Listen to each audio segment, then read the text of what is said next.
año, un poco más, y tratar de, bueno, de sacar algunas conclusiones compartidas. Eh, este primero lo convocamos desde el grupo de trabajo de prevención cuaternaria y el grupo de salud rural de SUMEFAC, porque todavía, bueno, no ha sido tratado en la directiva, pero la idea es hacer, bueno, una serie de seminarios. eh, Dentro de, bueno, ya hemos propuesto algunos temas y parecía que estaba bueno empezar cuanto antes. Este en particular, eh, les cuento un poco la historia, cómo surgió.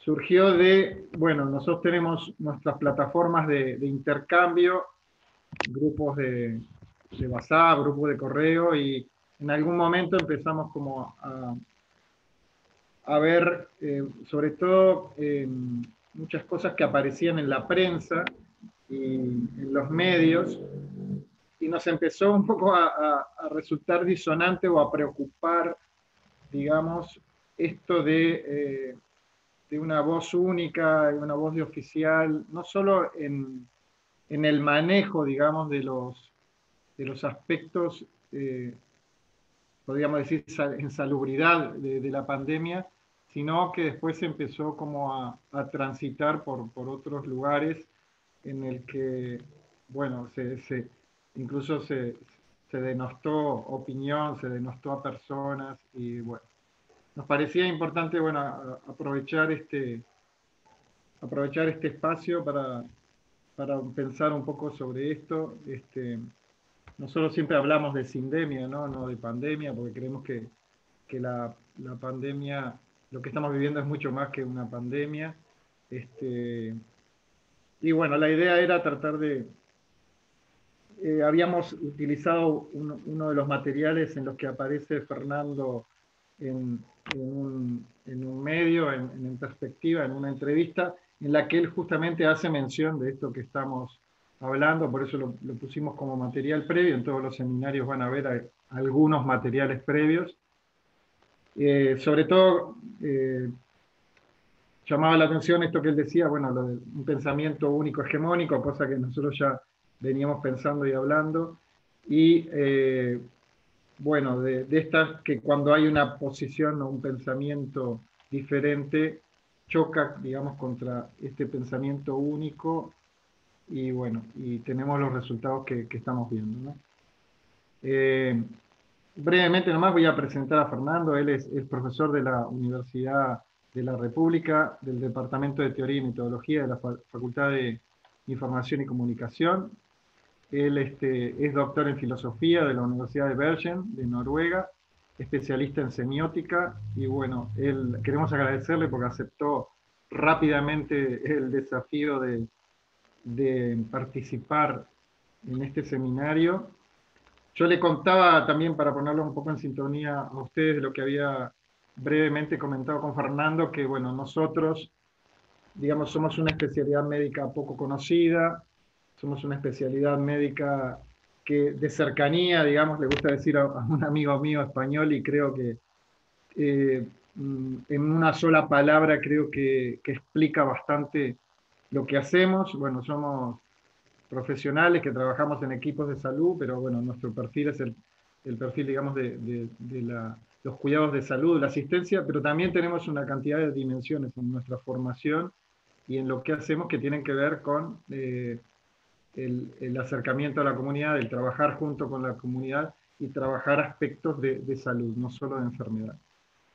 En ese sentido, por eso es que no, el ahondar o el trabajar, hace años que trabajamos en esto, bueno, yo particularmente le decía a Fernando, formo parte de una plataforma internacional en la cual intentamos generar el desarrollo de pensamiento crítico, y hablamos sobre el conflicto de interés, la presión de la industria sobre los prescriptores. Acá en Uruguay tenemos un grupo fuerte de trabajo en la Sociedad de Medicina Familiar en prevención cuaternaria, que, bueno, en realidad tiene acciones vinculadas también a lo que decíamos anteriormente, relacionadas con esto de lo que decía yo de la plataforma No Gracias, sobre el conflicto de interés, pero también, bueno, sobre el pensamiento complejo, este, sobre los distintos abordajes que no son propiamente, se entienden, o en la formación de los médicos, se entienden como formación en salud, sino tratamos de ampliar un poco el espectro. Por eso parece re interesante poder tener a Fernando. También termino ya con esto, que yo le proponía a Fernando comenzar a hablar un poco sobre el concepto, lo que él había comunicado sobre la panmedicalización. Para nosotros la medicalización extrema también es un problema sobre el que pensamos, reflexionamos mucho. Después dedicar un tiempito a eso, otro tiempo después a este tema bueno, del pensamiento único, hegemónico y oficial y todas sus complicaciones y bueno, los epifenómenos que se han producido a propósito de eso localmente en Uruguay. Y terminar bueno, con un intercambio. Tratamos siempre que estos seminarios no sean muy largos, muy extensos, porque todos hacemos muchas cosas, pero bueno, casi nunca podemos lograr que sean de media hora, pero si ponemos 40 minutos creo que está bien, y dejar entonces un espacio final de intercambio, ¿verdad? Si te parece entonces, Fernando, te dejamos la palabra y si querés, bueno, como yo te decía, podemos empezar capaz con lo que vos quieras, pero yo pensaba que podemos orientar en esto, en lo que vos llamabas la atención sobre este fenómeno de panmedicalización que estamos viviendo en el mundo y en Uruguay. Bueno, buenas tardes a todos y agradezco mucho en nombre de Miguel, con quien he estado intercambiando algunos mensajes y algunos materiales, además de la entrevista mencionada. Me da mucho gusto y estaba pensando, ¿no? Antes de entrar a la reunión, salgo de otra recién de la facultad justamente, porque además soy el director del Instituto de Comunicación desde 2019, que no siempre mi historia iba a terminar ahí, en el mundo de la comunicación y la semiótica, quizás sí la semiología, porque soy generación 73 de la Facultad de Medicina. Yo era la única generación en el Instituto de Higiene que estaba en clase un sábado de tarde, como en una película de esas de Costa Gabras, Estado de Sitio, ¿no? Cuando iban llegando los milicos, los camiones, los tanques, qué sé yo, y nos pusieron contra la pared afuera. Y era, cuando iba leyendo algunos materiales que me dio los enlaces Miguel, me acordaba de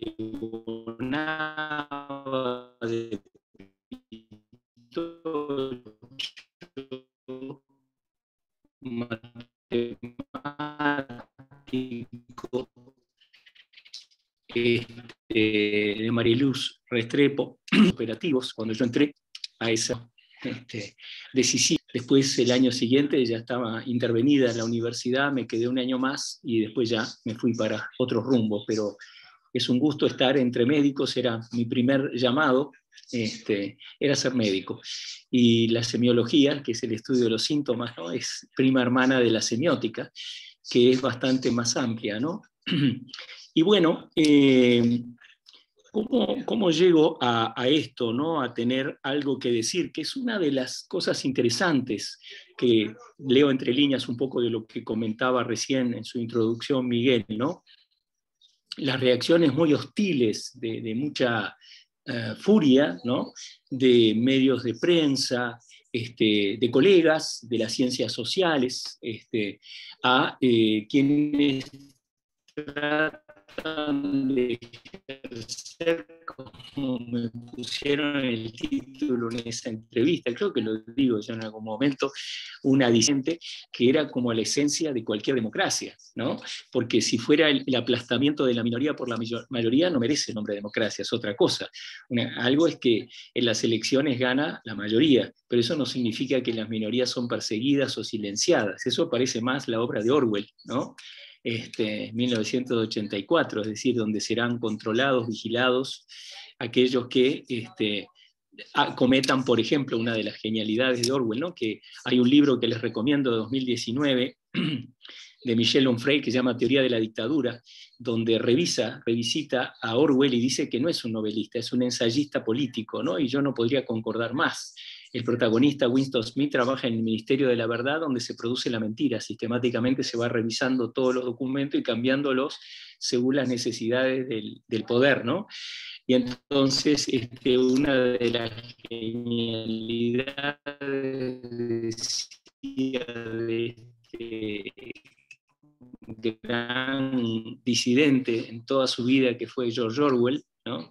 No sé si alguno, yo la releí porque leí el libro facial, era si durante la hora de odio, cuando ponían en todos los cines, ¿no?, a un tal Goldstein, que era un invento, ¿no?, así como en algunos regímenes del pasado, como el estalinismo, el nazismo, se decretaba que un antiguo amigo o aliado se volvía un enemigo mortal.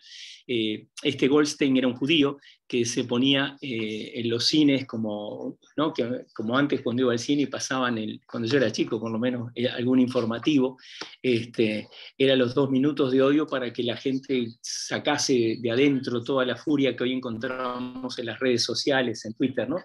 Y si alguien ponía una cara de escepticismo, de duda razonable, que es lo que me gustaría hablar hoy, eso se llamaba en inglés face crime, crimen facial. Es decir, que la persona mostraba un cierto escepticismo, ¿no?, una cierta duda de ¿será que era tan criminal? Eso inmediatamente era condenado, ¿no? Entonces, ¿qué sería la medicalización? Cuando yo empecé a escribir de esto en la revista Extramuros, que les recomiendo, es gratis, está en internet, poco tiempo, además de escribir desde ya. El primer texto se llama el nada discreto desencanto de la unanimidad, ¿no?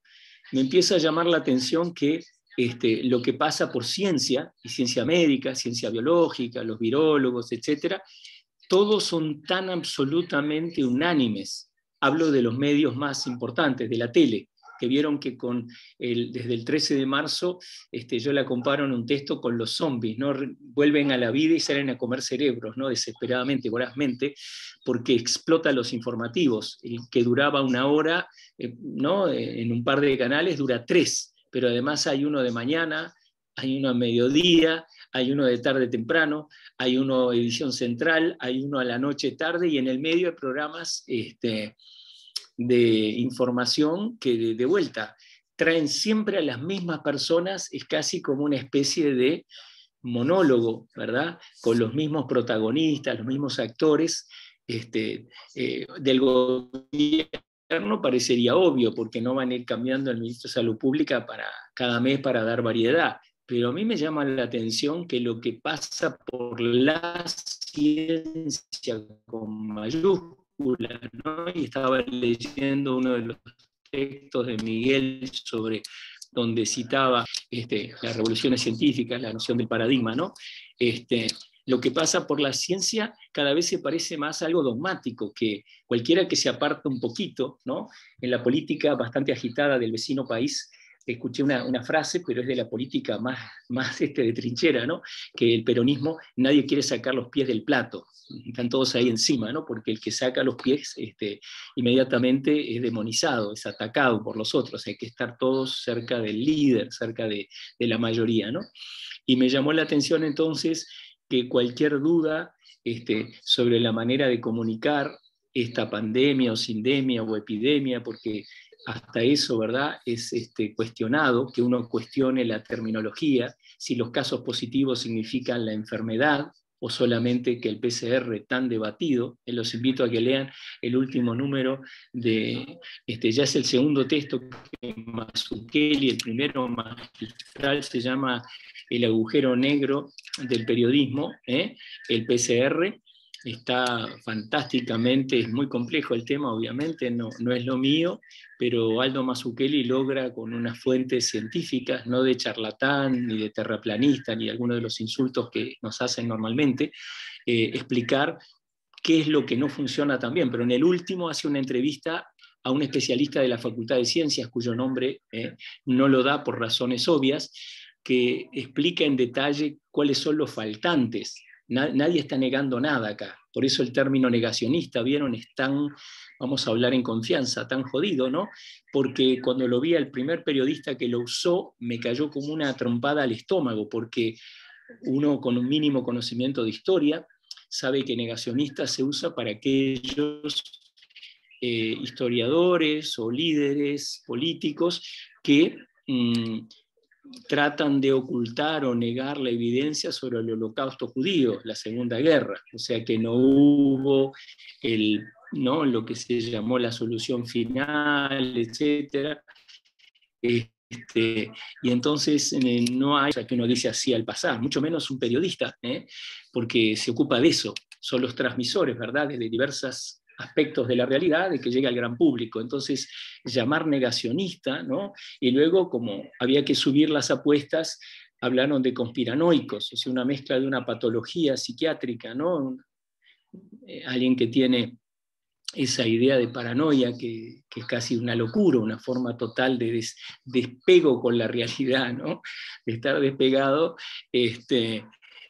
me pareció como muy llamativo, ¿no? Digo, ¿qué está pasando acá, no? Algo raro se está cocinando, que en una democracia que yo creía tenía derecho cada uno de expresarse, no es lo mismo que gritar incendio en un teatro lleno. No es lo mismo escribir un texto donde uno intenta razonar, como yo lo he hecho sobre los medios de comunicación, que es lo mío, es mi tema, ¿verdad?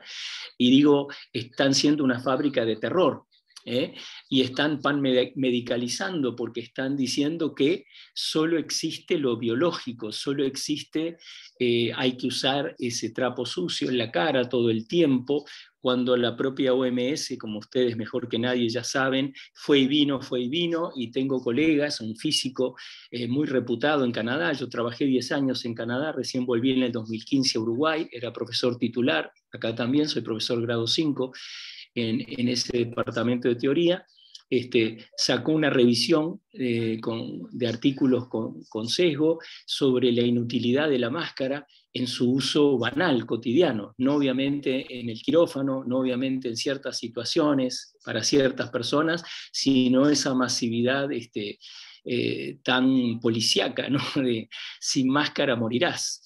Entonces, yo creo que estamos viviendo un momento de atropello. Algunos de nosotros han hablado, no sé si de una dictadura sanitaria, de un autoritarismo sanitario, pero de algo, de un estado, como le llama el filósofo Giorgio Agamben, que es muy interesante, la colección de cosas que publicó en el 2020, justo desde Italia, uno de los focos, ¿verdad? En Europa, de los mayores lugares supuestamente donde murió mucha gente, se enfermó mucha gente de este mal. Él habla, él descubrió un término que usé para hablar del supuesto caso cero. Ahí tienen un ejemplo típico del abuso de la ciencia, ¿no? O de la falta de ciencia. Todos habrán oído, habría que estar escondido bajo una piedra para no haber escuchado del caso de Carmela, cosa disparatada que el Ministerio de Salud Pública le llama el vector Carmela, en titulares, ¿no? Es decir, no se trata de un linchamiento típico en las redes, que es algo desgraciadamente común, sino de yo diría un linchamiento auspiciado por el Estado, y los medios de manera casi unánime se dedican, ¿verdad?, a crear lo que se llama el chivo emisario, es decir, a liquidar a alguien para que la comunidad pueda respirar y cargar sobre las espaldas de alguien todo ese miedo, esa angustia que los medios no dejan de segregar desde el 13 de marzo.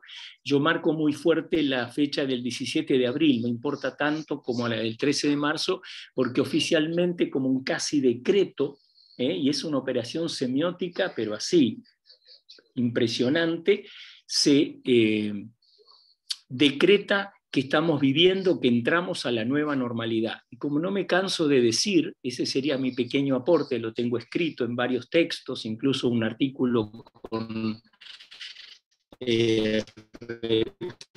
evaluación de pares que salió en Bélgica hace unos meses. La nueva normalidad es una contradicción de términos, no puede haber nueva normalidad. El maestro de Foucault, que vi que Miguel cita en uno de los textos sobre, ¿no?, él hablaba mucho de la biopolítica, ¿no es cierto?, el maestro Canguilhem, en un libro precioso, que ustedes lo deben conocer, Lo normal y lo patológico, del año 67, traducido por siglo XXI, él plantea como que la normalidad no se puede decretar. La normalidad simplemente es como el metabolismo, ¿vieron? Yo no puedo decirle ahora a mi estómago, a mis pulmones, paren, ¿no? Aceleren. Me pueden pasar cosas, pero yo no, ningún político, ni un dictador, ni un Ceausescu, nadie puede decir ahora es la nueva normalidad. No hay ni nueva ni vieja. La normalidad siempre es a secas, ¿no? Y estuve leyendo un poco eso interesante, ¿no? De ese atención cuaternaria, ¿no? que es lo que ha estado trabajando, cosas éticas y cómo es la relación. Estamos vinculados. Yo no dejé la medicina, pero vuelve a mí cada tanto, porque en teoría de la comunicación se habla mucho del receptor pasivo, lo que es una ficción y una estupidez. No hay nada más activo que la recepción. Uno coloca los prejuicios, la sensibilidad, no hay dos personas iguales al mirar un informativo o un programa de entretenimiento.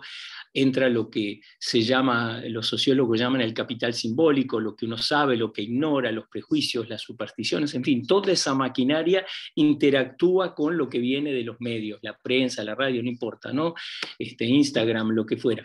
Entonces, yo creo que esto que nos está pasando, ¿verdad?, con esta idea de la nueva normalidad que el 17 de abril introduce el presidente en una conferencia de prensa, y lo dice en forma, yo diría, casi obscena, casi explícita, dice, me llegó de afuera una frase, afuera es Estados Unidos, es el 2001, el ataque a las torres es el 2008, que fue, ¿se acuerdan?, el gran caída de la bolsa, ¿no?, la burbuja inmobiliaria, etcétera.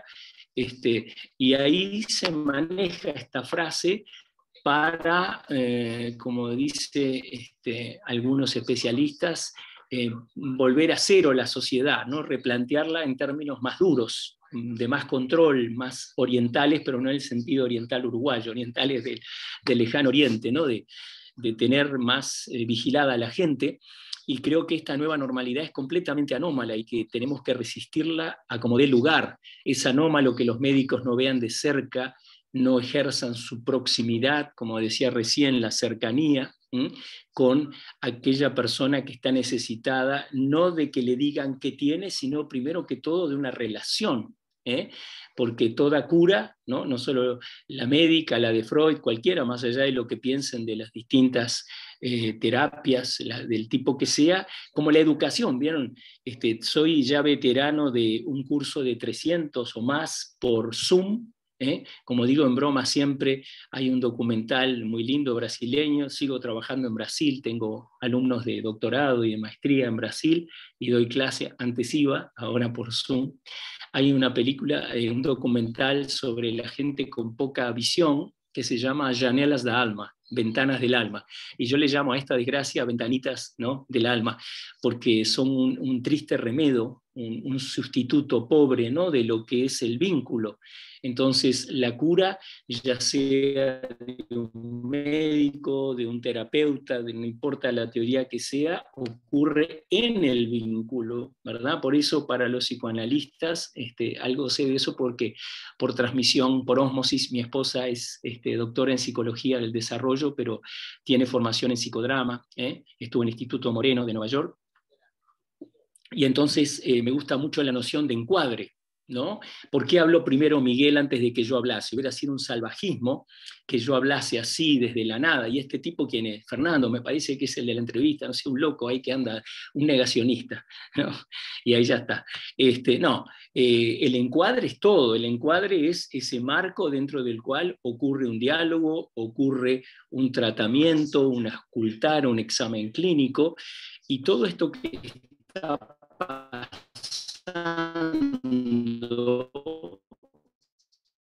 y que quiere llamarse a la fuerza contra natura, nueva normalidad, tenemos que resistir. No hay nueva, quiero volver a la vieja normalidad. No hay, es un monstruo fabuloso.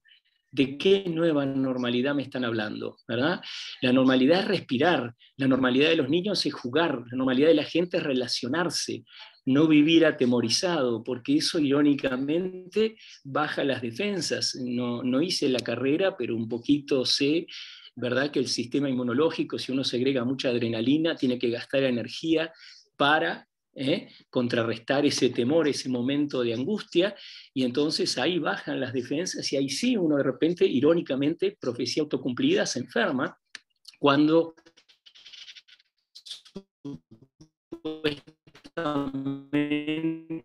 lo que está haciendo el Estado con sus asesores hoy, que serían políticos de túnicas más.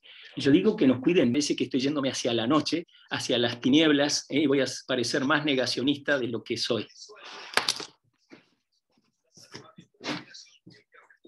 Yo les fui poniendo en el chat algunos de los artículos de la revista Extramuros, los puse en el chat para que los tengan disponibles. Se entrecorta a veces el audio, ahí lo que podemos hacer... ¿Se entrecorta mucho? No, en algunas ocasiones. Si se pone muy pesado, apagamos cámaras, algunos por lo menos para que... Puedo apagar la mía de repente, a ver si sale mejor, apago. Está. Vos, Fernando, dejala prendida. Nosotros cuando se inestabiliza, algunos de nosotros... Ok, no, porque estoy hablando con el teléfono. Claro. Y la computadora, ¿no? Mi Wi-Fi, porque estoy afuera, estoy en Canelones. La idea que quería hablar, lo que más quería decirles, porque para mí es un lujo, ¿no? Que cuando Miguel me llamó, sinceramente, ¿no? Digo, que médicos, ¿no? Tuve un anticipo de esto casi simultáneo cuando volvía de otra entrevista, ¿no? En esos poquísimos medios vieron que nos abren la puerta, y me llama un oftalmólogo y me dice, ay, qué suerte, te escuché, no estoy solo, porque mis colegas me dicen, sos una bestia, un criminal, un irresponsable, ¿no? Porque critica las medidas, sin negar que hay un virus, que puede o no llamarse una variante o qué sé yo, pero él se refería, me daba un ejemplo concreto, ¿no? Él es oftalmólogo, la gente mayor que sufre de cataratas y que no está pudiendo acceder a la clínica a verlo, ¿sí? Y que uno de sus placeres que le va quedando a estas personas que están en su casa quietas, que es leer, no lo pueden hacer, no pueden hacer. Y bueno, esa es una de mil, ¿verdad? Y hablando, para mostrarles que no es exagerado hablar de que hay una segregación muy fuerte de quienes opinamos distinto a comienzos de toda esta movida, de toda esta emergencia, qué sé yo.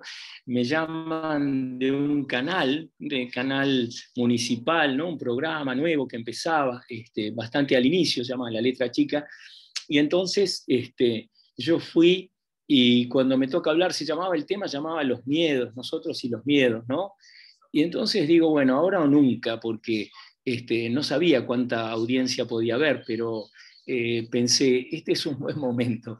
Entonces se los dije un poco con anestesia, les pregunté si querían que les contara un cuentito, qué sé yo, una narrativa, y empecé mi carrera pública, que se terminó ahí de disidente en la tele, pero fue muy gracioso porque eran 3 periodistas que estaban frente a mí, y está grabado, está en YouTube, y uno de ellos me dice, uno joven, había una mujer joven, un hombre joven y uno más veterano, que era como el conductor, me dice, Fernando, no importa sobre lo que hablemos, pero te vamos a llamar siempre, eso de la semiótica. Bueno, de más está decir que nunca más me llamaron, que ni siquiera pude redondear mis ideas, porque cuando me fui a la pausa, pedí un vaso de agua, porque absurdamente, como tantas locuras que hay hoy, no había ningún vaso de agua, y me dijeron que la intendencia no dejaba tener agua abierta. O sea, eso y la prohibición de los surfistas en abril son momentos inolvidables que van a quedar en la gran crónica de esta sindemia o pandemia, ¿no? Porque nada contagia más que un surfista en el océano, eso es clarísimo, ¿no?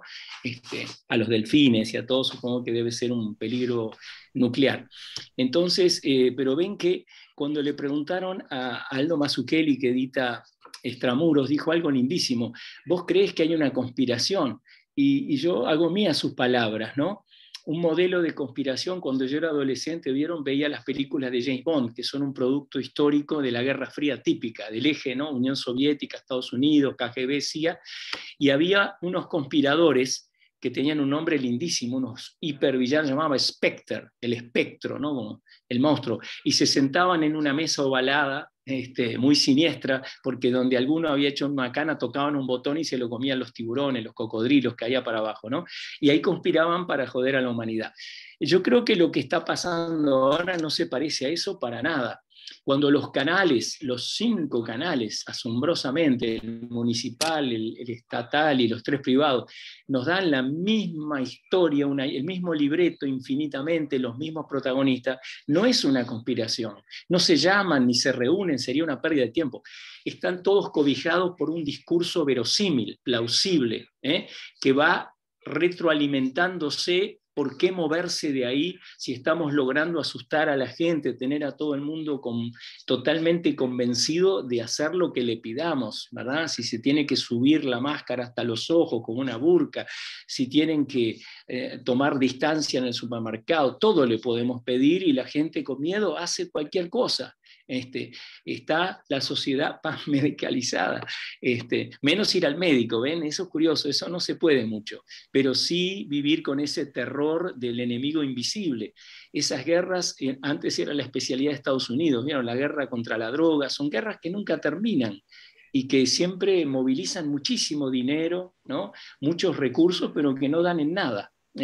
Hacen a uno sospechar que algo está muy mal, o que hay otra finalidad que uno no se da cuenta. Entonces, en resumen, no hay conspiración, sí hay un virus, pero lo que hay es un discurso dominante, unánime, que hace, veía el otro día este muchachito, que es como el llanero solitario, ¿no? de las fuerzas conjuntas de la ciencia, este muchacho Moratorio, que sale en una portada de un semanario diciendo hay que evitar toda esa gente que anda dudando por ahí, ¿no? No dejarlos entrar, ya no nos dejan entrar a los medios dominantes, será para sacarnos de los Zoom y sacarnos de otros lados más. Y otro al que le repliqué en la diaria, me encantó como nos llamó, me llamó de nombre a mí, a otra gente, a Rafael Weiss, etc. Nos llamó mercaderes de la duda. Eso me encantó, porque yo le respondí que si era un mercader horrible, porque yo no cobro nada por esto. Paso mucho tiempo, escribo cosas y distraigo de mi investigación en la UDELAR, que tengo un proyecto del Fondo Clemente Estable que gané hace 2 años, y le meto mucho tiempo y mucha cabeza a pensar, porque alguien tiene que pensar estas cosas. ¿Por qué hay un discurso tan totalitario? ¿Por qué la ciencia, verdad? Se basa en lo que dijo el fundador de la semiótica, el lógico americano Charles Sanders Peirce, escribió por allá por 1880, algo que es válido hoy. Él dice, no hay investigación, no existe, él era químico, era lógico matemático, era filósofo, ¿no? Y él dice, no hay ninguna, y me encanta la palabra que usa, que no se usa más en inglés, pero es muy linda, inquiry. Inquiry tiene la palabra coeror adentro, en latina, que quiere decir la pregunta, ¿no? Hacerse preguntas. Y él dice, no hay investigación alguna que no parta de la irritación de la duda. Fíjense que usa una figura fisiológica, algo que te jode, que te molesta, es decir, eso es lo que me llevó a mí a empezar a escribir, decir, ¿qué pasa? ¿Por qué los medios no dejan que entre nada? ¿Por qué están blindados a la duda? ¿Por qué tienen que invitar 80.000 veces a los mismos tipos para que digan el mismo cuento, ¿verdad? Para atemorizar. ¿Por qué hacen esos, ¿verdad? SARS-CoV-2 gigantescos que yo comparaba al Alien, aquella película, ¿se acuerdan de Ridley Scott? Donde el octavo pasajero era algo que los hombres parían, que salía de adentro y que era de una furia salvaje, cuando cualquier virólogo que no sea de este equipo de superestrellas diría que convivimos con los virus desde que hay humanidad, con las bacterias, con los virus. ¿Por qué hacer esta guerra? ¿Por qué usar esas metáforas? ¿Por qué confundir a la gente con que el test positivo es un caso, es alguien enfermo, que es una síntoma? O sea, todo lo que se podría aclarar con tantas horas de medio, tantas horas al cohete, que infantilizan. Yo hablo en un texto de la tetanización de la sociedad. ¿Vieron el tétano, no? Que te deja el músculo rígido? Están tetanizando porque los tipos al principio, ¿se acuerdan? Decían, tenemos una noticia sensacional, te mostraba unas gráficas, dice, ¿saben cuál es la principal preocupación ahora en mayo de 2020? Al revés que en el 2019, antes era la seguridad. ahora es la salud, y se miraban entre ellos, se palmeaban, cuando es una pelotudez. Si solo te hablan de la salud todo el día, o mejor dicho, de la enfermedad, ¿de qué otra cosa te vas a preocupar? Si no había ningún lado donde ir, ni educación, ni gimnasios, ni nada, ¿no?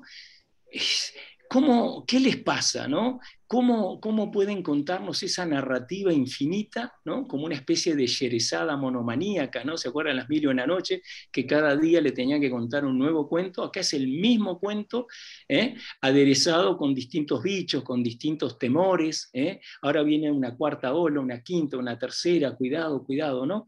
Y eso, ¿cómo no puede estropear la salud mental, la salud social? ¿Cómo? ¿No? Y si alguien no habla de eso, yo creo que es por miedo.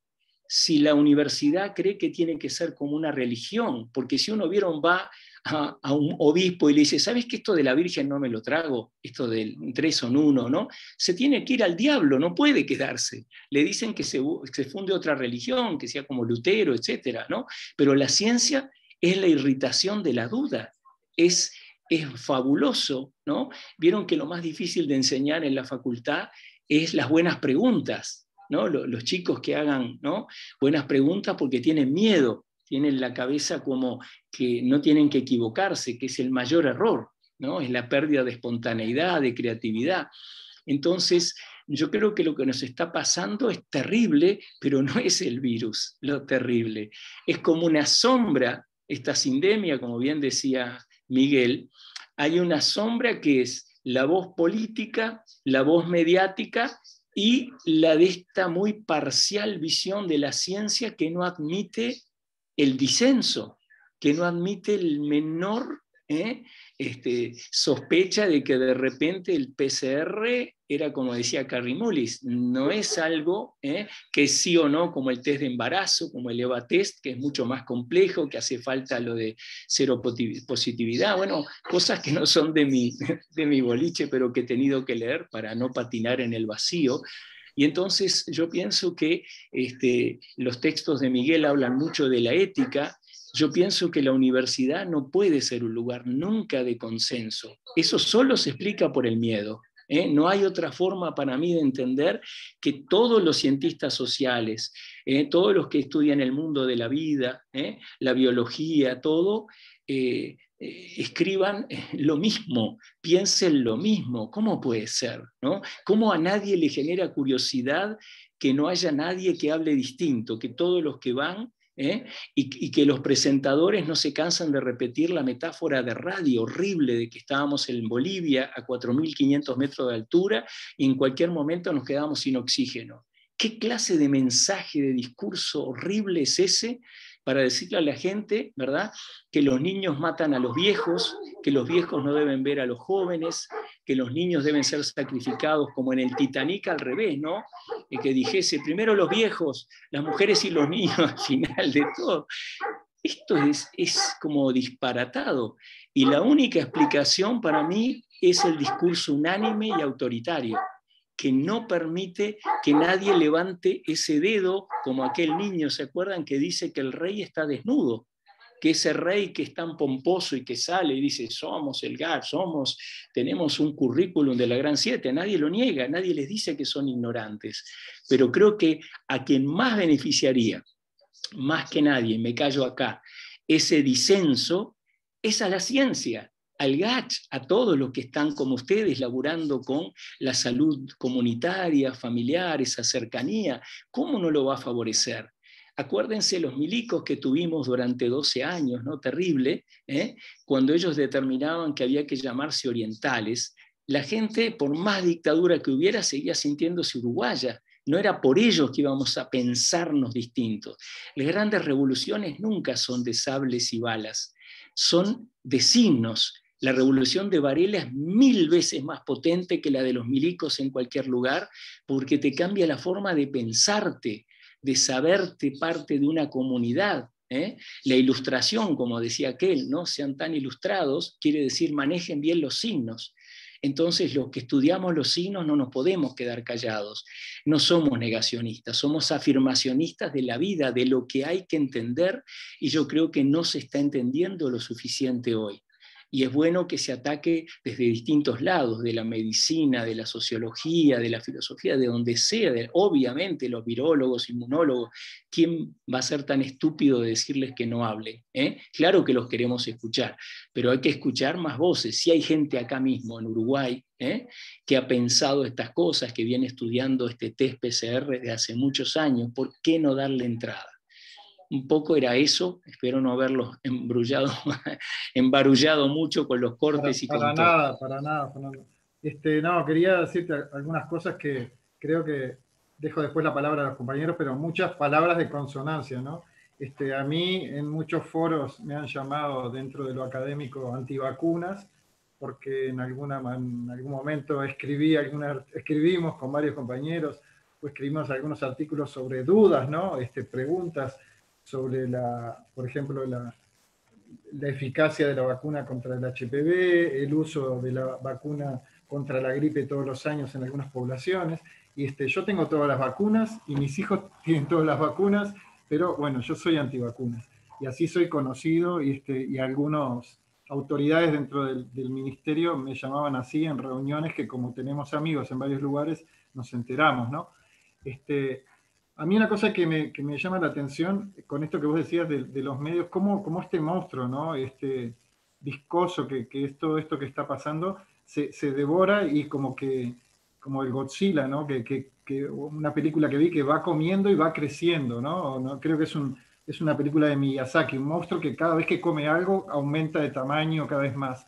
Y cuando te invitan a la prensa a un negacionista, enseguida eso es utilizado para retroalimentar el monstruo del temor, del miedo y de por detrás o de frente decir, miren, esta persona lo está negando, bueno, como dicen, no es profesor que está hablando, o lo que fuera, ¿no? Cuando en realidad a mí de algunos niveles, o sea, de los medios, yo lo puedo entender porque uno entiende lo que vende, lo que promueve este monstruo viscoso. Pero en lo académico es donde me preocupa más porque es lo que decís vos, la generación permanente de preguntar, ser inquisitivo, molesto con la duda, ¿no? Es una herramienta metodológica privilegiada por la cual la ciencia se ha desarrollado, si no, no existiríamos en el estado actual de conocimiento. Y otra cosa que me preocupa de los espacios académicos es la inadecuación o la falta de aceptar eh, la ignorancia frente a, ¿no? Sobre esto no somos capaces de tener una respuesta certera, plausible. No son capaces de decirlo así. Porque esto de que 1,5 metros, 2 metros, tapaboca, no tapaboca, lejos, cerca, contagian. Acabo de leer hoy que hay varios ensayos también que hablan que las superficies, eso que fumigan todos los lugares, no está demostrado nada. Entonces, hemos entrado en una espiral también de confundir a las personas, de sentido contra sentido, y eso yo creo que, claro, ¿qué hace? Hace que las personas también le genere un margen de duda y eso, que existan conspiracionistas o que existan personas que creen en que hay cosas que no funcionan, está alimentado por esto otro mismo también. Porque bueno, si ustedes me están diciendo un día que no me acerque y al otro día que sí. Yo en una conferencia el año pasado hablaba de esto mismo, de la demonización de los niños, ¿no? Y ponía una imagen de un niño así muy lindo con unos cuernitos. Porque lo que hemos hecho es eso desde la ciencia, ¿no? Y cuando vas a mirar los ensayos, en realidad no. Y volver atrás es igual que las malas noticias, ¿no? Porque das una mala noticia, volver atrás es muy difícil. En esto es lo mismo, los niños contagian, los niños van a matar a los abuelos y después como desandás, digamos eso, ¿no? Entonces creo que una cosa que nos cuestiona, y termino con esto a todos, es como, yo siempre me preocupo mucho de la transferencia de conocimiento.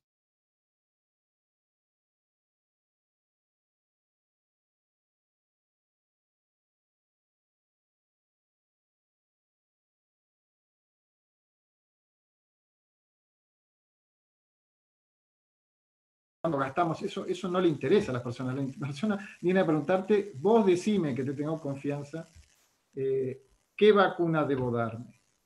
¿No? Y creo que ese es un punto en el que estamos todos los días con mucha dificultad por esto, porque hay una gran divergencia de evidencia, de mensaje, ¿no? Dejo por ahí. Me gustaría escuchar a otros compañeros, Ricardo también, que creo que se muere Hola, por hablar. sí, me conoces. Me presento brevemente. Yo soy de la República Occidental del Uruguay. Estoy hablando desde Buenos Aires. Soy médico doctor de la UBA en Salud Pública, profesor de epistemología de la Universidad de Urlingan, epistemología de la salud. Hago ejercicio ilegal de la epistemología, pero bueno, es un poco tu camino inverso, Fernando. En realidad este tema no es nuevo, de las hegemonías y las contrahegemonías. Y es un fenómeno que lo describió muy bien Lipovetsky en la era del vacío, ¿no? La aceleración, la dilución de la sociedad. Es importante marcarlo, pero en realidad nosotros lo conocemos muy en carne propia porque somos profesionales de la contrahegemonía.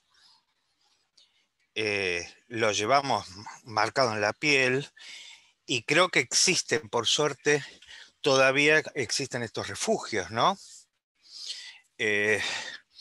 Siempre una pugna por la hegemonía y, como decía Foucault, lo que hay que encontrar son los intersticios. Este es un intersticio que estamos construyendo, ¿no? Tal vez la pregunta que algo dijiste, Fernando, ¿no? Pero la pregunta crucial es ¿a quién le sirve? ¿A quién le sirve?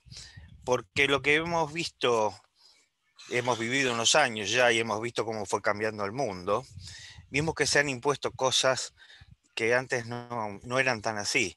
La necesidad de certezas. La gente necesita que nosotros tengamos verdades absolutas.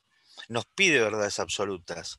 Cuando si hay algo que es absolutamente eh, inseguro, inexacto, es la medicina. Nosotros vivimos en incertidumbre y sin embargo no podemos dar cuenta de eso. Esas son cuestiones graves y es lo que decía Miguel cuando la gente pregunta. Ayer le di el diagnóstico a una paciente de COVID, le di la alta y me preguntó, ¿y cuánto me dura la inmunidad? Y qué sé yo. Pero no es culpa de la paciente. Ella habla por lo que dice la sociedad.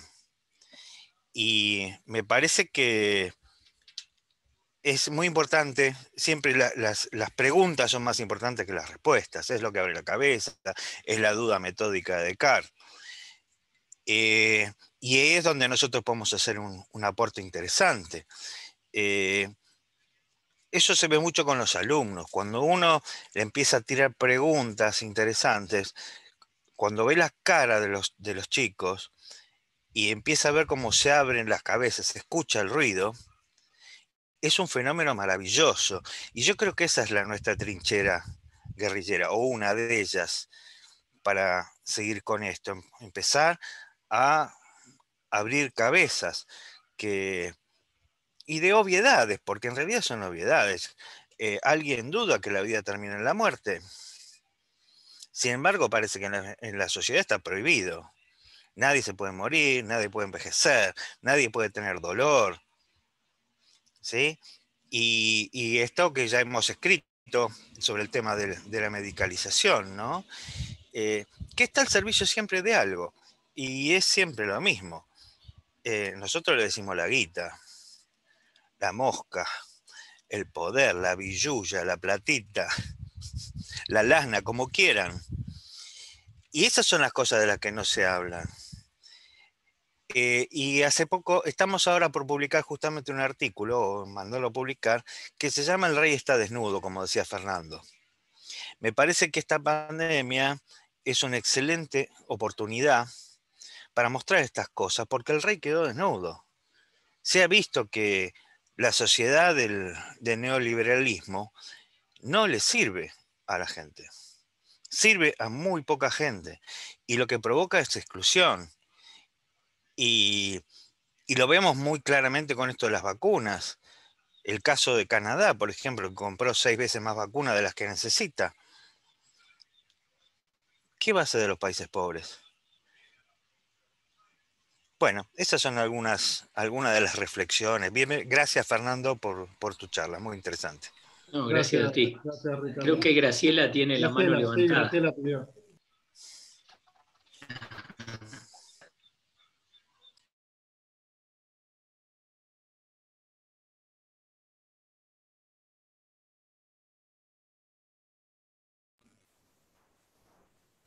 Fíjate si puedes sacarte el silencio, Graciela. Sí, ahí pude. Disculpen. Dale. Bueno, muchas gracias a Fernando, a vos, Miguel, y al compañero que habló recién, que no me acuerdo cómo se llama. Me interesaba muchísimo participar hoy. Me voy a presentar. Mi nombre es Graciela San Martín. Soy parte de la generación 72, doctor, que en el 75 se tuvo que ir a la Argentina, esperar 2 años y empezar de nuevo la carrera de medicina de cero en la ciudad de La Plata, y pensaba ser pediatra. Era la idea mía de toda la vida, y después que me recibí tuve un lapso de tiempo para poder estudiar para el concurso de la residencia, y empecé a hacer pasantías en pediatría, y ahí me di cuenta que yo no quería ser pediatra. Por suerte. Estaba amamantando a mi hija menor y bueno, me la llevaban al hospital donde hacía guardia, que estaba a 4 cuadras de casa, y no quería ser pediatra, no quería ver a niños del tamaño y como mi hija, muriendo por deshidratación, etcétera, etcétera, cosas así, o desnutrición. Entonces, bueno, allá hice la residencia en medicina generalista. No se llamaba familiar, la familiar era privada en ese entonces, lo sigue siendo, ahora están más o menos unidos ahí, pero no. De hecho, yo soy generalista con formación comunitaria también. Y digo todo esto porque realmente estoy muy agradecida porque tengamos esta oportunidad, porque ya estoy jubilada, pero me sigue interesando todo, me sigo haciendo preguntas, soy abuela. En este momento, después de la jubilación, me mudé hacia la playa, que era mi sueño, con mi hija mayor, mis nietos y mi yerno. Y bueno, vivimos este invierno de una manera desastrosa, porque claro, primero llega la noticia, el miedo, y después ¿qué hago? Me pongo tapaboca cuando mi nieto vuelve de la escuela, que empezó tempranamente, por suerte acá, pues una escuela chiquita, qué sé yo, y no me lo voy a poner si yo estoy conviviendo prácticamente con él. Tenemos casas separadas, pero estamos en el mismo terreno. Y hoy vino por primera vez mi ex marido, el abuelo, a verlos, que desde la Navidad, desde el 14 de marzo no venía. Entonces, todos los días me estoy preguntando si vale la pena ir al supermercado con ellos para que no los dejen entrar, que les hayamos cortado a mis nietos, a los jóvenes, la posibilidad de disfrutar de un montón de cosas naturales que tenemos acá, porque tenemos aire limpio, porque no hay acumulación de personas, salvo en pleno verano. Y me pasó que este año estuve 4 meses discapacitada por un dolor neuropático que nunca había tenido en mi vida, sin tener diagnóstico, porque tenía que siempre estar al teléfono de quienes me decían, yo tengo una artrosis de rodilla, entonces hablaba de la artrosis de rodilla, pensaba que era eso, y me decían, bueno, se tiene que hacer la prótesis, pero en este momento no puedo, yo me la iba a hacer en el 2020, la prótesis. Y resulta que era una hernia lumbar que se llevaba al nervio crural. A ese extremo llegamos, 4 meses con un dolor neuropático que lo único que me hacía era gritar y llorar. Y tengo 2 tías, hermanas de mi madre, que están internadas en centros de asistencia para ancianos, que por suerte son buenos, pero que no las puedo ir a ver, igual que se están deprimiendo, que están cada vez peor, las llamo todos los días y me doy cuenta. Entonces realmente me parece tan injusto todo esto. Y bueno, me ha pasado como a vos, Miguel, me resulta difícil organizarme, fui docente en facultad, también llegué hasta profesora adjunta, después renuncié a facultad, ya presentada al grado 4, porque se me persiguió en facultad. Se me persiguió por ser la loca, por ser la disidente, por ser la antivacuna, como a Miguel, cuando yo no soy antivacuna, pero tengo mis lógicas y mi pensamiento crítico, y además por el uso de hierbas medicinales que trataba de enseñarle a mis alumnos que en la cultura popular de la gente a la que estamos atendiendo los tiene integrados igual que nosotros. ¿Quién no se tomó un té de tilo? ¿Quién no se tomó una Marcela para una cosa, para la otra? Y que hay que incorporarlo, no tenerle miedo, sino aceptarlo como que ellos lo consumen y sí estar atentos a los efectos adversos o las cosas que pueden ser mortales. Lo que pasa es que la ignorancia es lo que dicen todos los médicos, no, de eso no tome porque yo no sé qué hacer con eso. ¿Tá? Por eso renuncié a la Facultad de Medicina, porque el Consejo de Medicina decía que el médico que quería enfermar era tal, y era un doble mensaje. Y ese doble mensaje sigue presente. Y así me tuve que jubilar por incapacidad, por más que tengo la edad. Tengo 67 cumplidos en enero. Me tuve que jubilar porque vino ACE, se apropió de una policlínica que era comunitaria realmente, que pertenecía a la población desde el terreno, lo peleamos todos juntos, se apropió, echó a la participación de la gente, de las agentes comunitarias, la sacó, me tiró las historias clínicas a la basura, que en ese momento eran de papel, porque venía la computadora y yo entré en una depresión. Entonces, esto está enrabado todo es así. El mensaje, siempre que recibimos, es hegemónico y deja de lado a los demás, a los diferentes, a los locos o los malos, como me decían a mí, la loca y va la loca.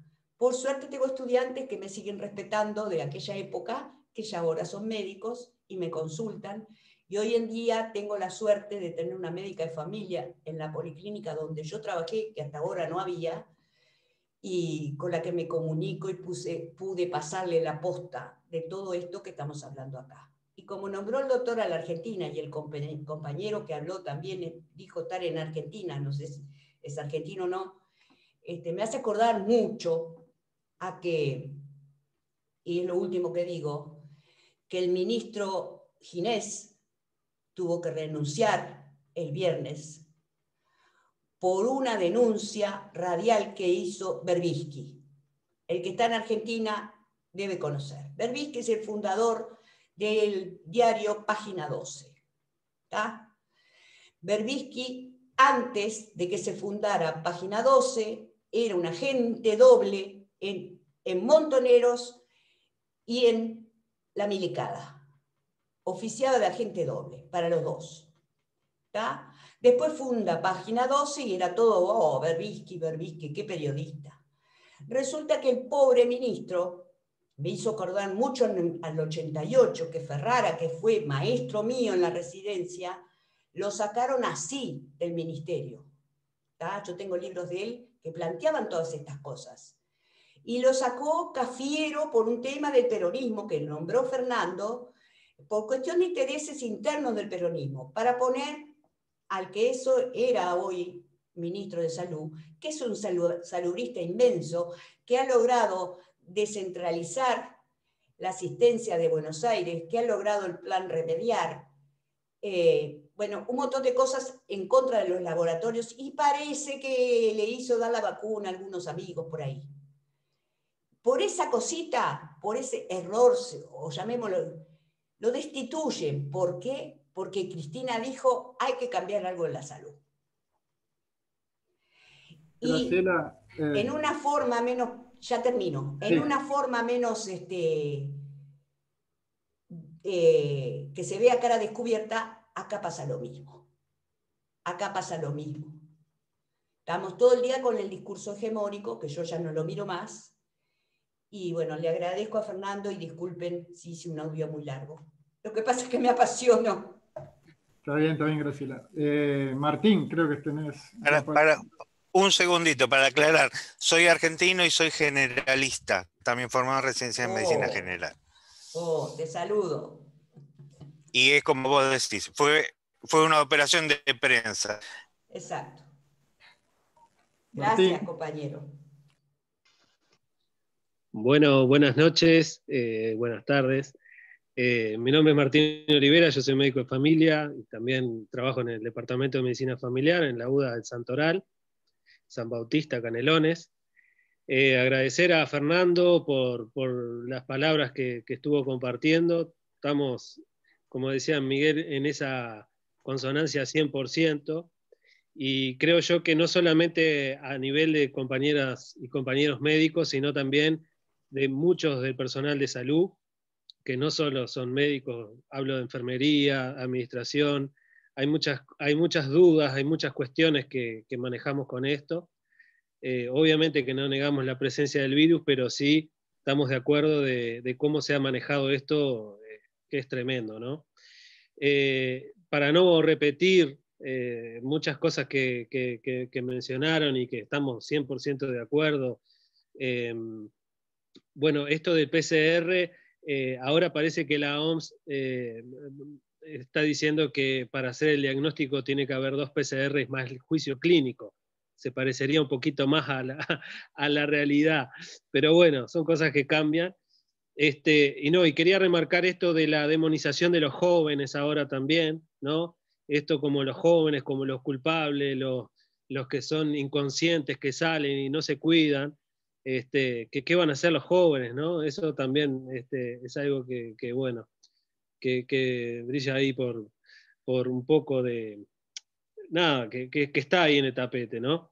Y lo que quería proponer y decir es que tendríamos que trabajar esto en forma de red, ¿no? Porque creo que hay justamente todo lo hegemónico que hace que uno no pueda salir y no pueda decir, no, yo pienso distinto, o me parece que las cosas no, tendríamos que trabajar un poco más en red, y esto lo hablamos con Miguel, de generar esa red interdisciplinaria, transdisciplinaria, que lleve más a las disciplinas, no solamente las disciplinas, sino cualquier persona, que tengamos como un espacio para coordinar acciones, para justamente fortalecernos y generar insumos que sirvan también para las personas que están en esa sintonía, y que son muchas. Y que creo yo que esta forma de dominación de los medios, del mensaje, ¿no?, que se da, no hace que esas voces estén presentes. Y bueno, nada, lo tiro ahí para tratar a ver si podemos construir algo en el cual podamos estar respaldados en eso. Y muchas gracias, Miguel, ahí por el espacio. Gracias, Martín, gracias. No, le voy a dejar la palabra a Juan Pablo, que pidió, pero decir, bueno, que acá hay varios compañeros de Argentina. También estuvo presente Gabriela, que capaz que no pudo hablar, que recién le mandaba un saludo por el chat. Que tenemos no solo médicos, ¿no? Porque por suerte es como una mesa multidisciplinaria. Nos hubiera gustado que hubiera más disciplinas, pero está Fernando, que también es sociólogo, está Ricardo, que tiene su formación, Juan Pablo, que también viene del área de salud, pero no es médico. Te dejo a vos, Juan Pablo. Hola, ¿cómo están? Gracias, Miguel. Gracias por el espacio, por la posibilidad esta de compartir y de pensar de otra forma esto que está pasando. Como decía recién, yo soy enfermero, trabajé como 15 años como enfermero clínico, después asumí la dirección del hospital de Jung, estuve unos 15 años, hasta junio del año pasado, y ahora estoy, reconvirtiéndome a la docencia, estoy trabajando con Fernando en la unidad de investigación de la Facultad de Enfermería, y en la cátedra de administración también de la Facultad de Enfermería. Un lujo poder escuchar a Fernando, lo había escuchado en La Letra Chica, me dejó pensando mucho, también lo escuché con Emiliano, y la verdad que cuando ayer me llegó la invitación de Miguel me pareció que no podía faltar a este encuentro. Y solamente algunas ideas muy generales de las cuales vengo reflexionando. He hecho mi caminito por la salud pública, con una maestría en salud pública en la Universidad de Buenos Aires, y después me moví un poco hacia la salud colectiva y ando por el doctorado de salud colectiva de la Universidad Nacional de Lanús. Entonces me deja pensando varias cosas. Una es este regreso de la salud pública tradicional, controladora, que está en su salsa actualmente, absolutamente regocijada con la posibilidad de controlar, de imponer determinadas normas de conducta y de decir qué es lo normal, qué es lo patológico y qué hay que hacer para no enfermar. Y allí me vienen, yo cuando el 13 de marzo, cuando se declaró la pandemia, estaba en la dirección del hospital todavía, salimos con conferencia de prensa acá en la ciudad mía, que es una pequeña ciudad, entre otras cosas diciendo que no había que usar tapabocas, que el tapabocas se usaba solamente en la internación, en el personal de salud. Bueno, a los 15 días habíamos comprado otro discurso y estábamos diciendo que había que usar tapabocas, que por favor usaran tapabocas. Fue muy cómico y muy cuestionador asumir esa realidad. Me deja también pensando esto de que, bueno, estamos asistiendo como a nuevos procesos de acceso del poder, al poder, a los núcleos de poder, de otra forma. Antes era la dictadura, que varias veces fue nombrado hoy acá, hoy la derecha en Brasil no llegó a través de una dictadura, sino a través de un vuelco parlamentario, y llegó igual. Y bueno, y hoy se está llegando a otros controles de la sociedad a través de esto que trae Fernando, que es un discurso hegemónico que bueno, que de alguna forma se repite indefinidamente y a su vez nosotros estamos dispuestos a comprar y a repetir. A mí me deja pensando también mucho, y vuelvo cada tanto a aquel librito que se llamaba Némesis Médica de Iván Illich, y siempre vuelvo a él porque y esta situación en particular, y Ricardo lo decía recién, ya Illich en aquel momento, allá por los 70, decía que la medicina nos quería vender la vida eterna prácticamente. Y bueno, no hay vida sin la muerte, ni muerte sin la vida. Las vacunas, me deja pensando, Ricardo decía, ¿a quién le sirve esto? Yo con el tema de vacunas, una de las preguntas más allá de lo económico que me hago es, ¿quién manda? ¿Mandan los Estados-nación o mandan Pfizer y Indamaris? ¿Quién manda hoy? Es absolutamente increíble, increíble. Y bueno, en alguna medida también, sin serlo para nada, en algún momento me tocó, les cuento una anécdota para finalizar, ser calificado de alguna forma como antivacuna. En un momento la dirección regional a la que yo pertenecía había determinado que todos los directores de hospitales se tenían que vacunar con la vacuna antigripal. Y yo no quise vacunarme. Bueno, a los pocos días se producía una inauguración importante, una obra realmente importante en el hospital, y hubo autoridades que no vinieron a la inauguración porque yo no me había vacunado. O sea que esas cosas juegan también. Y simplemente para terminar, volver al sentido común, ¿no? El menos común de los sentidos, como dicen, pero bueno, en esta época de pandemia, pensar con los pies en la tierra y con sentido común, creo que nunca está de más. Gracias. Gracias, Juan Pablo. Fernando, sí, No, una cosita que quería observar, ¿no? Por lo que acaba de decir Juan Pablo. En el último número, creo que es el 20 de Extramuros, yo saqué un texto que se llama "Y te vacunarás sin dolor y sin falta", que es un chiste con "y parirás con dolor", ¿no? De la Biblia. Se nos dice todo el tiempo, ¿no? Que no hay nada peor, el pecado máximo, ¿no? Es el conspiracionismo. Y yo ahí cito un autor que los invito a que lo lean, doy el enlace, está en francés, se llama Lordon, Frédéric Lordon, que publicó en el Nuevo Observador, quizás esté traducido, a mí me lo pasó una amiga y está disponible, y habla del conspiracionismo, del anticonspiracionismo, ¿no? Que es muy gracioso, porque cualquiera que tiene dos dedos de frente, como bien decían recién, sentido común, crítico por lo menos, sabe que el poder político, el poder económico, el poder científico, las farmacéuticas, quien sea, viven continuamente de cosas que se hacen en la cocina, en la trastienda, que jamás podrían, lo dijo hasta el presidente, no se puede decir el contrato, qué es lo que tiene, ¿no? De forma más clara, imposible, ¿no? O con UPM2, qué sé yo, ¿no? O sea, es sentido común que los poderosos cocinan las cosas en la cocina y nunca en el living, porque si no, habría unos líos bárbaros en todas las sociedades.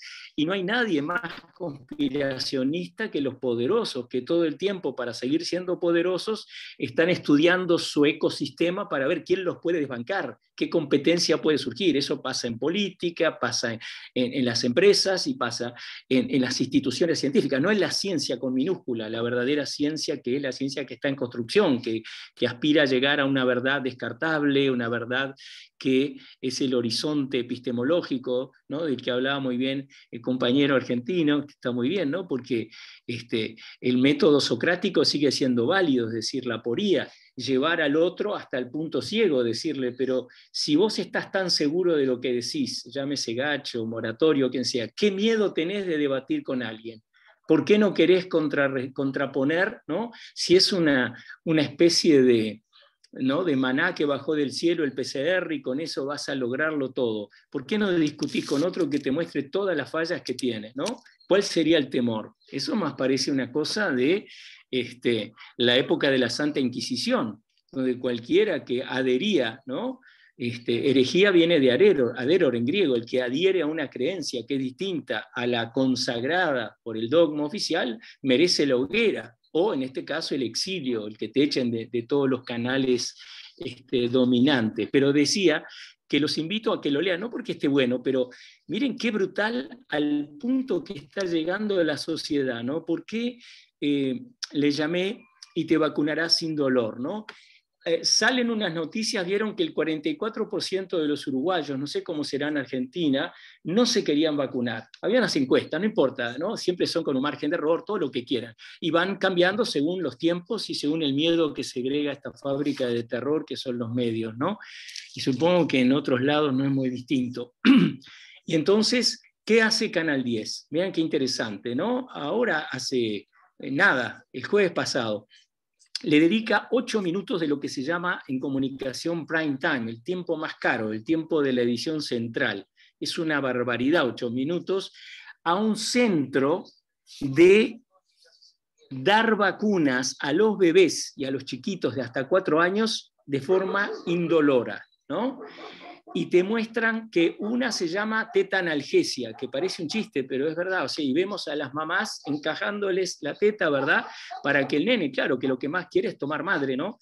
Absorto en esa tarea esencial que nos vuelve humanos, que es el contacto pleno organoléptico, ¿no? De olerla, tomarla, que más puede querer una cría humana que eso, ¿no? Y le ponen y le sacan la vacuna, ¿no? Entonces yo termino diciendo, si esto no te prepara para esa teta inyectable que es la vacuna, ¿qué te va a preparar?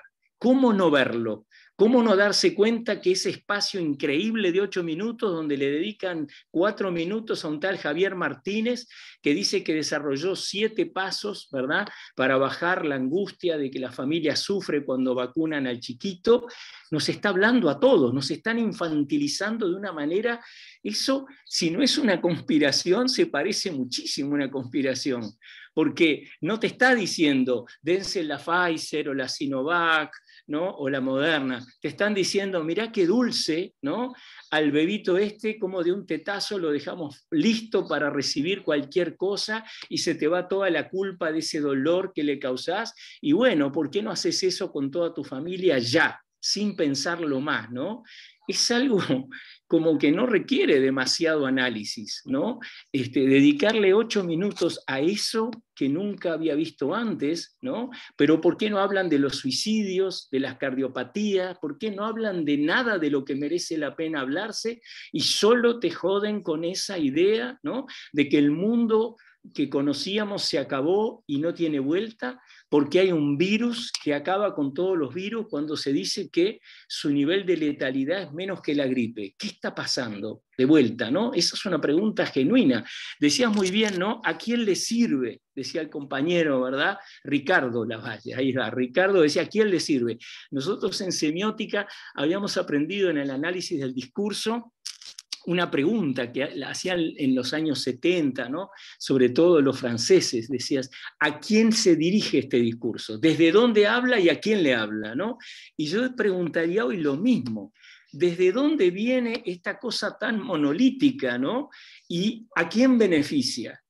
Y no me parece hoy aventurado, a casi un año, a poquito, vieron que falta poco de un año en Uruguay, más en algún otro lugar que empezó un cacho antes, que el mundo está, ¿verdad?, digamos, atemorizado, mucho más desconfiado del prójimo, que es más el légimo, habría que llamarlo, porque vemos que hay una ansia de denunciar. Por eso me dediqué en un seminario que hicieron desde Italia el 15 de febrero, le llamé, ¿verdad?, el SARS-CoV-2 tiene cara de mujer, el caso Carmela, ¿no?, porque sirvió como plataforma para denunciar, para inventar leyendas urbanas. A esa mujer la veían en todas partes. Había un video, Ricardo, que era hecho en Buenos Aires, en un shopping, y decía, ahí está esa hija de puta, decía la banda sonora, o sea, quien la filmó.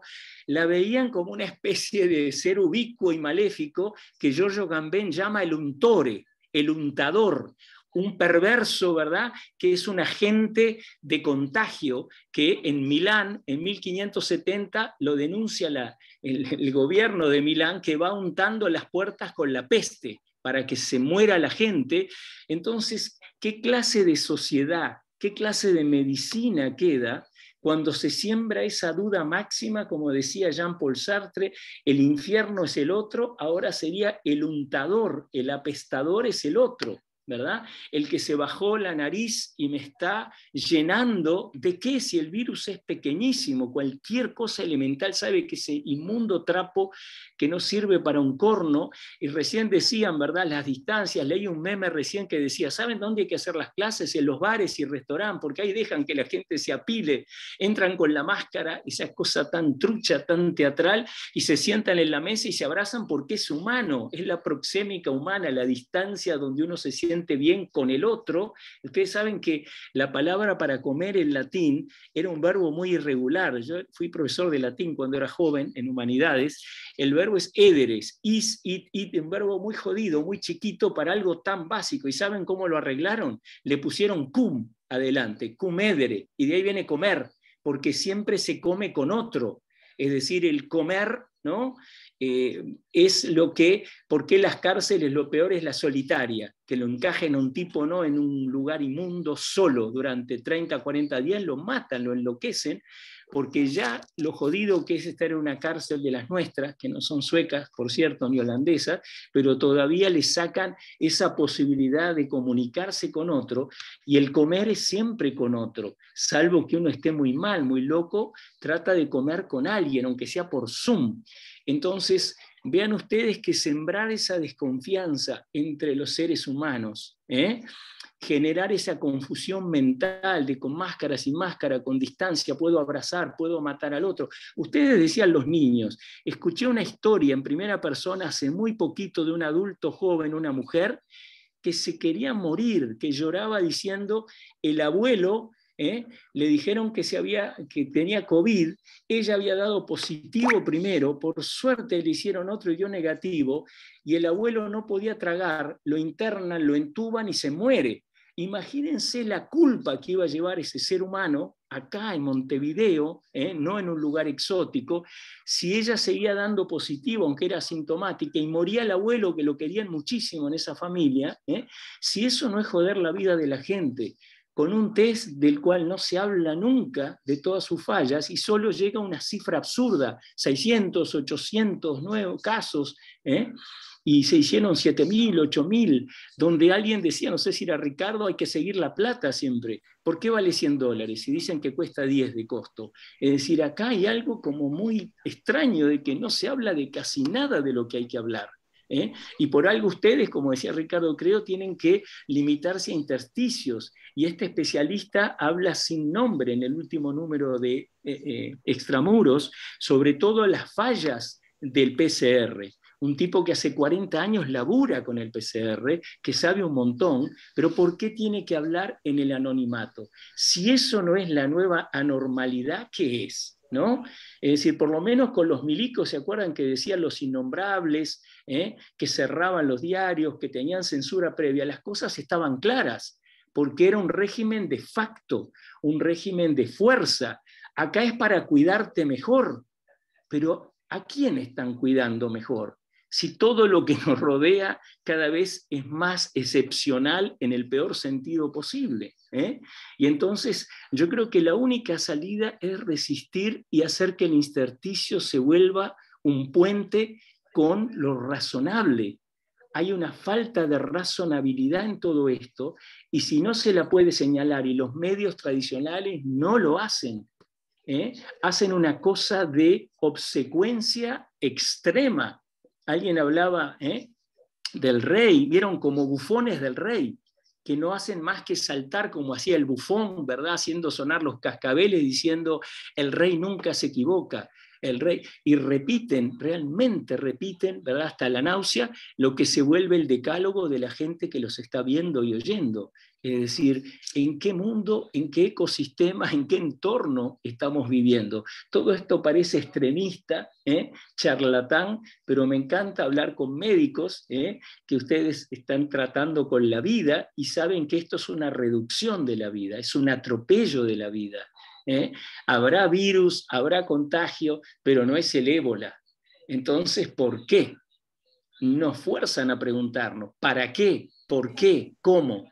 ¿Qué está pasando? La respuesta no está en los medios, no está en la política, que tiene pánico de salirse de ese discurso, porque, ¿verdad?, inmediatamente sería acusado de untore, de ser agente difuminador de la muerte, y si dice basta de máscaras para los chiquilines que empiezan la escuela, basta de estupidez, denle la libertad hacia el futuro, los jóvenes, los niños. ¿Quién carajo va a vivir en el mundo si no son ellos? Para salvar unos viejos. Es el Titanic al revés, como dije, no puede ser. Y lo extraño es que a nadie le llame la atención.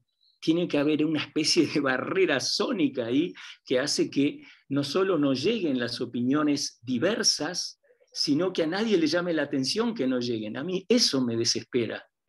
¿Por qué hay esa conformidad, ese conformismo en los principales agentes de la información y el conocimiento? Y hablo de Udelar, hablo de los medios, que no permiten que ese oxígeno de ideas surja. Sin eso, ¿verdad?, llega la asfixia. Hoy estamos viviendo una asfixia del conocimiento, una cerrazón artificial que dice de esto no se va a hablar. Porque no haya un decreto como los milicos hacían, no lo hace mejor. Para mí lo hace peor. Y les termino con una idea que me pareció tan genial, que nació en el 68, justo en el mayo del 68, un francés que estudiaba el cine y que era semiótico como yo, dijo, ¿por qué cuesta tanto ver en el cine, en la pantalla, gente como la que yo me cruzo? Hablaba de estudiantes distintos, disidentes, ¿no? Con la que me cruzo todos los días en las calles de París. ¿Y saben lo que responde?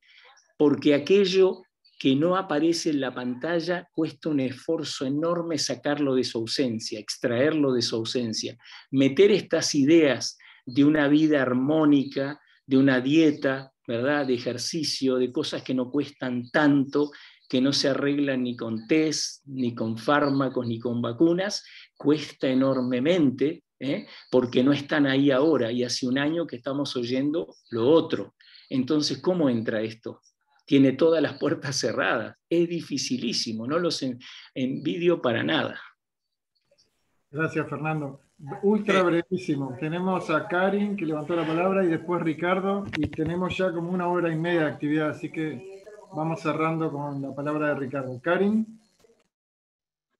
Hola, buenas noches. Me presento, soy Karina Chávez, trabajo en una policlínica de ACE como en medicina familiar y comunitaria y hago medicina tradicional china. Muchísimas gracias por las presentaciones. Lo último, Fernando, fabuloso. Y lo que me pasa en todo esto que estuvimos hablando es que, bueno, vienen muchas personas preguntando el tema de la inmunización, que es el último, lo más como candente ahora, y a mí me pasa que no tengo argumentos como para científicos como para argumentar si estoy a favor o no estoy a favor, o me falta como conocimiento científico, pero que si no me vacuno, por ejemplo, es como que hay una obligación moral para hacerlo, ¿no? Entre los propios colegas, y me parece que está buenísimo que estén estas instancias para poder como reflexionar nosotros, pero con argumentos científicos, por ejemplo, lo del PCR, que podamos tener como más datos, bueno, por qué son tantos falsos positivos, cómo es que lo están midiendo, y el tema de la serología en la población uruguaya, se puede hacer, no se puede hacer, y poder debatir como para con argumentos poder afianzar todo ese ruido que estamos sintiendo, porque es como un ruido que no nos cierra por muchos lados, pero que no le podemos dar como un marco, ¿no? Todos necesitamos un marco y un sostén, una red de conocimiento, y no solo por lo que sentimos o nos parece que está bien o mal, sino ese ruido que estamos sintiendo, cómo podemos empezar a destrabar y analizar la letra chica de todo eso que nos venden ahora de información que nadie cuestiona, ¿no? Ahora leyendo la parte de inmunizaciones, hay inmunizaciones de ADN virus, ARN virus, que todavía no está como tan utilizada en la población uruguaya, y la están empezando a utilizar en la población uruguaya, en la población, y se está empezando a utilizar y viendo a ver qué pasa. Hay un consentimiento, bueno, nada, me parece que está buenísimo que como dice Martín, que existan que podamos hacer esta red de discusión y buscarle como ese argumento. Y bueno, y tratar de fomentar los debates entre las diferentes opiniones, y que la gente escuche no solo una opinión, una corriente, sino fomentar nosotros de que también se hagan diferentes miradas, y que la pueda ver toda la comunidad uruguaya y en general, ¿no? Así que bueno, muchas gracias Miguel, muchas gracias Fernando, gracias a todos, un beso grande. Gracias, seguimos. Ricardo. Sí, 3 cosas en función de lo que decía Fernando. Primero, acá que estamos en la intimidad, que nadie nos escucha, la famosa caída del ministro de Salud, dice las malas lenguas, y es muy probable que esté vinculada con que él se negó a las condiciones draconianas que imponía Pfizer. ¿Sí? Entonces Argentina no compraba la vacuna Pfizer porque las condiciones eran leoninas. Qué casualidad, ¿no? Segundo, los antivacunas ahora están migrando aceleradamente, en tropel diría yo, a ser desesperados por ser vacunados. Son cosas que están pasando. Vos preguntabas qué pasaba acá en Argentina. Y la tercera, este tema del miedo. Lo que se fractura en estas condiciones, y también vuelvo al Lipovetsky en la era del vacío, es la solidaridad. Es la solidaridad, es el sálvese quien pueda, porque en definitiva lo que la posmodernidad significa es que el poder hegemónico nos ha transformado de ciudadanos en consumidores. Entonces es una de las cosas que hay que reflexionar. Cómo actuamos o cómo reconstruir esos lazos que nos hacen ser humanos. Y muchas gracias a todos. Saludos para todos. Gracias, Ricardo. Bueno, no sé, yo siempre me quedo con ganas de seguir, pero también aprendí hace muchos años que más vale cortar cuando está en lo mejor. Éramos 20 y ahora quedamos 17. Mejor cortarlo por acá. Solo les termino diciendo, por ejemplo, que hoy, para ver esto del mensaje contra mensaje, acababa de leer el informe que me circularon por el grupo de WhatsApp del grupo de trabajo de P4 sobre lo que dice el GACH de las vacunas. Vayan al numeral 3, donde dice qué es lo que no sabemos de las vacunas. Acababa de leer de eso y en la radio estaban diciendo un mensaje totalmente opuesto. En la radio estaban diciendo que el gobierno había dicho que había que vacunarse porque la vacuna era segura, porque estaba confirmada su eficacia y no había ninguna duda de que hubiese efectos adversos. Bueno, entonces eso a mí es algo que no lo puedo entender. Y por otra parte, cuando hablas de eso en un medio público, eso es escrachado. Gracias principalmente a Fernando, que dedicó un buen tiempo, que sabemos que estaba atorado de varias reuniones. Les anticipo que vamos a tener, tenemos en la lista de temas la vacuna y tenemos uno de los seminarios en los que hemos invitado especialistas en vacunas a los que me gustaría que ustedes pensasen las preguntas que les vamos a hacer. Y tenemos un foro en el que vamos a hablar nosotros, creo, de lo que decía Karin. Bueno, ahora con todo esto que sabemos, hemos leído de vacunas, ¿qué hacemos? ¿No? Una ultísima cosa, porque mencionaste al GACH y las vacunas, ¿no? Y eso lo pueden leer ahí, última publicidad. Acuerden que somos mercaderes de la duda, o sea que nos llenamos de oro con cada lector que podemos conchavar. Pero hay un documento que transcribe esta nota larga, esta entrevista sobre el PCR, donde dice que el GACH desaconseja que se comunique el CT, el corte, ese famoso de ciclo. ¿Y saben cuál es la cuarta razón? Creo que esto da para pensar y para enfurecerse y resistir mejor desde donde estemos, como decía Karin, ¿no? Desde que Marcos, ¿saben lo que dice? Porque eso puede desorientar a la población. Si eso no es un insulto brutal a la democracia, a la igualdad de que las personas tienen el derecho de saber qué se están poniendo. No se arregla llamando con dualismos y satanizaciones ridículas de negacionista, anti no sé qué, ¿no? Eso es el más viejo truco del libro, dividir al mundo en malos y buenos y condenar a unos con toda la fuerza de un lado, de todos los medios. Pero lean esto, no hay que comunicar el CT, donde se sabe que después de 20, 25, ni que hablar 35 ya, la confiabilidad del test es nula casi, pero el GACH dice que no hay que hacerlo, cuarta razón, lean las otras, para no desorientar a la gente. Si esto no es una cosa conspiracionista, ¿qué es? ¿No es cierto? Ocultarle a la mayor parte de la gente lo que se está cocinando en un grupo de una élite chiquita, poderosa, que tiene hoy toda la fama, son políticos de túnica, ¿verdad? Eso son cosas objetivas, empíricas. La epistemología es eso, es decir, ¿en qué se basa una conclusión, una inferencia? ¿La basás en el método de autoridad, en el método de tenacidad, de negar la evidencia, o estás usando la experiencia? Estás usando algo que está escrito ahí, que se consiguió ahí, el GACH mismo, ¿verdad? Yo digo que eso es importante. Les agradezco a todos la paciencia, el interés, a Miguel, la invitación. Ha sido un gusto hablar con lo que hubieran sido mis colegas en otro momento, pero bueno, ven que los senderos no se bifurcan, a veces se encuentran y está bueno. Gracias. Bueno, gracias a todos por participar. Los esperamos en el próximo. Muchas gracias. Gracias. Gracias.